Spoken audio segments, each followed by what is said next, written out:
नफरत का सनम, अंबानी का अमन। नमस्कार, मैं हूं संजय शर्मा।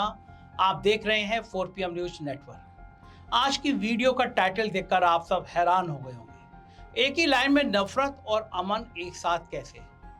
मगर अंबानी जी के राज में ये असंभव कार्य भी संभव हो सकता है। देखते हैं कैसे। पहले अंबानी की बात करेंगे, फिर इनके अमन की बात करेंगे। आप सब ये जानते ही हैं कि मुकेश अंबानी इस देश के सबसे अमीर आदमी हैं। ये भी जानते हैं कि कपड़े के व्यापार से रिलायंस शुरू हुआ और आज गैस और तेल निकालने से लेकर फोन और इंटरनेट बेचने तक हर जगह फैला हुआ है। मगर ये सब वो बिजनेस है जो अंबानी दिखते हैं, जहां अंबानी खुद दिखते हैं और दिखाते हैं। आज सुनिए उस बिजनेस के बारे में जो नहीं दिखते हैं अंबानी, बल्कि उनका प्यारा अमन दिखता है। उनके इस बिजनेस ने भारत देश की दशा और दिशा को बदल रखा है और ये बदलाव बिल्कुल भी अच्छे के लिए नहीं है। 75% साझेदारी के साथ अपने मुकेश भाई नेटवर्क 18 ग्रुप के लगभग पूर्ण रूप से मालिक हैं। इस नेटवर्क 18 ग्रुप के नीचे एंटरटेनमेंट के लिए कलर्स चैनल है, बिजनेस के लिए CNBC है, OTT की मस्ती के लिए बूट है, फिल्में देखने जाता हो तो बुक बाय शो है और बच्चों के लिए निक चैनल भी है जहां मोटू पतलू सीरियल आता है। मगर बच्चों को हंसाना, उन्हें खुश रखना मुकेश भाई का असली प्रोग्राम नहीं है। असली प्रोग्राम है नेटवर्क 18 ग्रुप के 16 भाषाओं में चलने वाले 20 न्यूज चैनल, जिसमें अंग्रेजी का CNN नेटवर्क 18 और हिंदी का न्यूज 18 सबसे प्रमुख है। ये चैनल हंसने हंसाने में विश्वास नहीं रखते, बल्कि समाज में हंसी खुशी मिटाने से मतलब रखते हैं। इस बात को समझने के लिए मिलते हैं अंबानी के प्यारे अमन से। ये है न्यूज 18 के एंकर अमन चोपड़ा। इनके नाम में सिर्फ नाम में शांति है, काम में अशांति है। अपने चैनल पर हर रोज शाम को एक प्रोग्राम चलाते हैं जिसका नाम इन्होंने रखा है देश नहीं झुकने देंगे। अगर इस देश का मतलब बस राजनीति है, भ्रष्टाचार है, षड्यंत्र है, तो वो सब इनके प्रोग्राम में नहीं झुक रहा। मगर भारत देश एकता की माटी से बना है, जिसमें हर रंग के फूल खिलते हैं और ये रंग बिरंगे फूल इस प्रोग्राम में रोज कुचले जाते हैं। अमन की नफरत से भरी सबसे बड़ी खबर देखिए। 22 अप्रैल 2022 को इसी प्रोग्राम में अमन चोपड़ा ने एक खबर चलाई। चोपड़ा साहब ने बताया कि 20 अप्रैल को प्रशासन ने दिल्ली के जहांगीरपुरी इलाके में एक मस्जिद के अवैध निर्माण वाले हिस्से को हटाया और राजस्थान की कांग्रेस सरकार ने सिर्फ 2 दिन बाद 22 अप्रैल को अलवर में 2 मंदिरों को तोड़ दिया। अमन सवाल के रूप में हिंट देते हैं। वो कहते हैं कि क्या ये बदले की कार्रवाई थी? और फिर अगले 1 घंटे तक उस प्रोग्राम में मंदिर का हिस्सा तोड़े जाने और मूर्तियां हटाने की खबर को नमक मिर्च लगाकर परोसते रहे। आप कह सकते हैं खबर दिखाना पत्रकार का काम है। बिल्कुल है, मैं भी मानता हूं है, मगर सिर्फ सच्ची खबर दिखाना काम है, झूठ और नफरत फैलाना काम नहीं है। अब देखिए इस खबर का झूठ। एड न्यूज ने अगले ही दिन इस झूठी खबर की पोल खोलकर रख दी। अमन चोपड़ा जिन मंदिरों के तोड़े जाने को 22 अप्रैल के दिन की कार्रवाई बता रहे थे, वो 20 अप्रैल को मस्जिद वाली घटना से 3 दिन पहले 17 और 18 अप्रैल की घटना थी। तो पहली बात तो ये कि वो कोई बदले की कार्रवाई नहीं थी। इस एंगल से ये खबर पूरी तरीके से प्लांट थी, झूठी थी। अब दूसरा सवाल, क्या मंदिरों को किसी देश भावना के तहत नुकसान पहुंचाया गया था? जी नहीं। अलवर इलाके के DM ने अगले ही दिन एक प्रेस नोट जारी किया, जिसके कुछ अंश में आपको पढ़कर सुनाता हूं। प्रेस नोट के पॉइंट 1 में साफ लिखा है कि मास्टर प्लान के तहत मुख्य रोड बनाने के लिए जो अवैध निर्माण अवरोध बन रहे थे, उन्हें हटाया गया। पॉइंट 10 में लिखा है कि एक मंदिर नाले के ऊपर बना रखा था। इसे हटाए जाने से पहले इसमें से मूर्तियां विधिवत तरीके से निकाली गईं और दूसरे मंदिर का केवल वो हिस्सा जो रास्ते में था वो हटाया गया। गर्भगृह को कोई नुकसान नहीं हुआ। हटाए गए हिस्से से मूर्तियों को ससम्मान हटाया गया और नई मूर्तियों की स्थापना भी विधिवत तरीके से कर दी गई। अब सोचिए कि क्या है और क्या दिखाया गया। सच्ची खबर यह थी कि देश के विकास के लिए और साथ साथ धर्म का सम्मान करते हुए प्रशासन ने मंदिर को विधिवत तरीके से हटाया, लेकिन खबर क्या बनाएगी? बदला लिया गया, मंदिर तोड़ा गया, शिवलिंग का अपमान किया गया। अमन ऐसी नफरत पहले भी फैला रहे थे, पर इस बार जहर कुछ ज्यादा ही फैला दिया तो 3-3 एफआईआर हो गई। राजस्थान पुलिस पकड़ने नोएडा आई तो वो भाई साहब छुप गए, घर में ताला लगाकर निकल लिए। वो तो अमन की किस्मत अच्छी थी, सुप्रीम कोर्ट ने किसी और मामले में राजद्रोह के कानून पर उस वक्त के लिए रोक लगा दी, तभी कहीं जाकर हाई कोर्ट से अग्रिम जमानत मिली। मगर ये अमन चोपड़ा अपनी कारस्तानियों से बाज नहीं आए। कर्नाटक में हिजाब पहनने वाली लड़कियों को हिजाबी गैंग बोल दिया, फिर गुजरात में एक गरबा प्रोग्राम में मुस्लिम लोगों पर डंडे बरसाने को पुलिस का डांडिया बोल दिया। एक संस्था है NBDSA, ये सब टीवी प्रोग्राम के कंटेंट को ठीक रखने के लिए बनाई गई है। अब है तो सरकारी संस्था, मगर इसमें बैठे कुछ लोगों को, अच्छे लोगों को लगा बहुत हो गया। अमन चोपड़ा के इन 3 प्रोग्राम को हटाए जाने का आदेश पास किया गया। NBDSA ने बस प्रोग्राम हटाया नहीं, कड़ी निंदा भी की। 9 पेज के ऑर्डर के 8वें पेज में देखिए क्या कहा गया। ये प्रोग्राम बिल्कुल भी इम्पार्शियल और न्यूट्रल नहीं है, साथ ही साफ सुथरे मर्यादापूर्ण रवैये से भी दूर है। लेकिन सजा के तौर पर क्या हुआ? नेटवर्क 18 पर 50,000 रुपए का जुर्माना। और किसने दिया यह जुर्माना?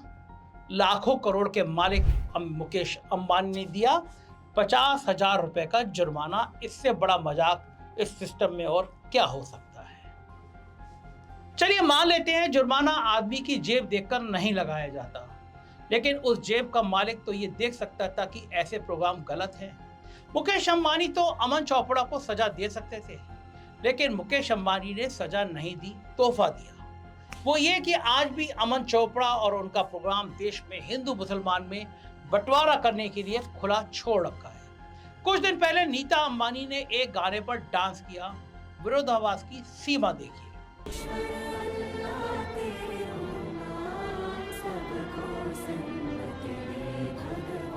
एक तरफ अंबानी परिवार कह रहा है ईश्वर अल्लाह तेरे नाम, और दूसरी तरफ उनका न्यूज चैनल हमेशा ईश्वर और अल्लाह को बांटता रहता है। मैं आप सबके माध्यम से पूछता हूं अंबानी से कि जब आप अपने चैनल पर ये जहर उगलवाते हो तो फिर क्यों अच्छे बनने का नाटक करते हो? कोई तो कारण होगा इस नाटक का कि एक बिजनेस में सबसे बड़ा कारण क्या हो सकता है? पैसा। तो क्या न्यूज 18 पर नफरत की खबरें टीआरपी दे रही हैं?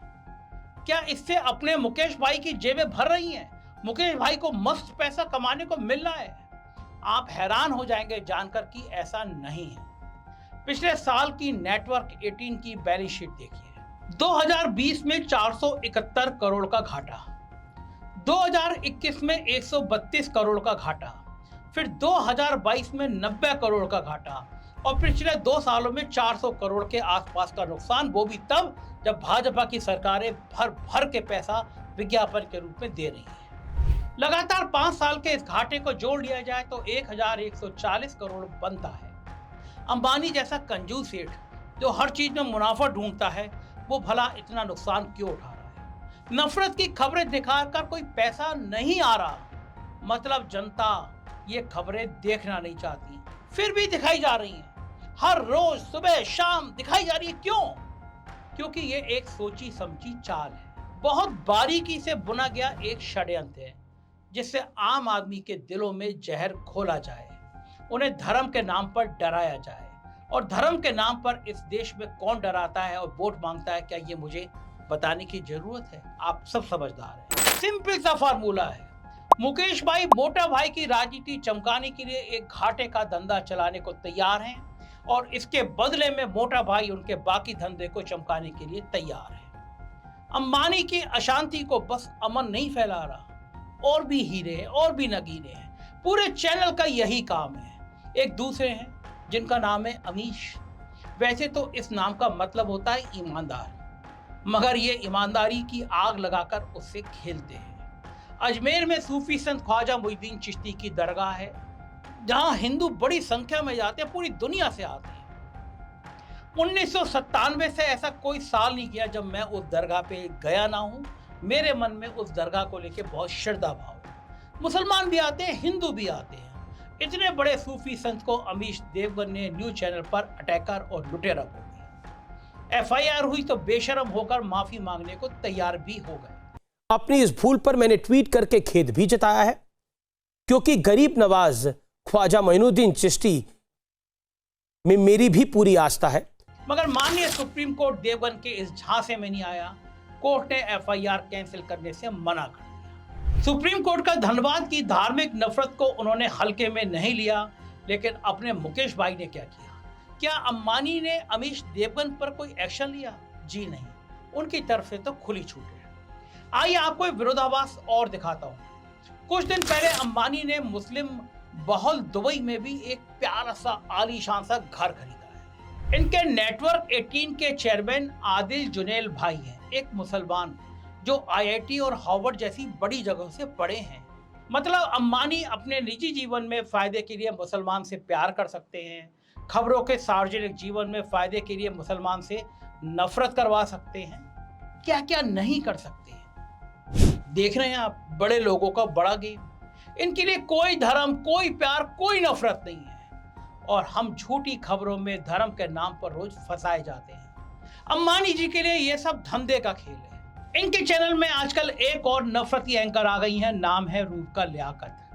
आप जानते हैं रूपका लियाकत क्या कर रही हैं? उनका शो देखिए, मेरे प्रधानमंत्री जैसे प्रधानमंत्री सिर्फ इनके हैं और जो नफरत की भाषा बोली जाती है वो मैं यहाँ बोल भी नहीं सकता। एक और गजब का खेल दिखाता हूँ। रिहाना नाम की एक बहुत बड़ी पॉप स्टार है। किसान आंदोलन में इन्होंने किसानों के सपोर्ट पे एक ट्वीट कर दिया। तो देखिए अंबानी के न्यूज 18 चैनल ने क्या खबर चलाई। उसने कहा कि रिहाना को ऐसा करने के लिए खालिस्तानी संगठन से $2.5 मिलियन मिले। 2.5 मिलियन कितनी बड़ी धनराशि मिली है आतंकवादी संगठन से। ये बात है 2021 की। अब आ जाते हैं 2024 में। अंबानी के बेटे की शादी के फंक्शन में किसको बुलाया गया? मुझे नहीं, जी हाँ, रिहाना को। उन्हीं रिहाना को उन्होंने अपने यहाँ बुला के गाने गवाए, डांस किया और इसके लिए अंबानी ने दिए 70 करोड़ रुपया, यानी लगभग $8 मिलियन। अब मान लीजिए अमीश देवगन चिल्ला चिल्ला कर कहता, क्यों बुलाया अंबानी ने खालिस्तानियों के मददगार रिहाना को? तो अगले ही दिन अंबानी इस अमीश को धक्के मारकर चैनल से बाहर निकाल देते। मेरे जैसे लोग जो किसानों के साथ थे, उन्होंने तब भी रिहाना को सपोर्ट किया, उसकी तारीफ की और आज भी अगर वो शादी में परफॉर्म करके गई तो ये उनका टैलेंट है और मैं इसकी भी तारीफ करूंगा। पर देखिए इन दोगले लोगों को, ये अपनी मर्जी से और अपने स्वार्थ में कभी भी कुछ भी कह देते हैं, कुछ भी कर लेते हैं। इसलिए सोचिए और समझिए, क्या आप इस घिनौने नफरत के शतरंज में एक मोहरे की तरह इस्तेमाल तो नहीं किए जा रहे? क्या खबरों के नाम पर कुछ बड़े धन्ना सेठ आपको मानसिक रूप से गरीब तो नहीं बना रहे ताकि उनकी तिजोरियां आपके पैसों के लूट से भरती रहें? अगर इस गेम को समझ जाएंगे तो इनकी नफरत की खबरों को देखना छोड़ देंगे, इनके जियो के प्लान भी लेना बंद कर देंगे। तो जाहिर है टीवी का रिमोट आपके हाथ में है, उसका इस्तेमाल कीजिए ताकि कोई और आपको रिमोट से चला ना सके। नमस्कार।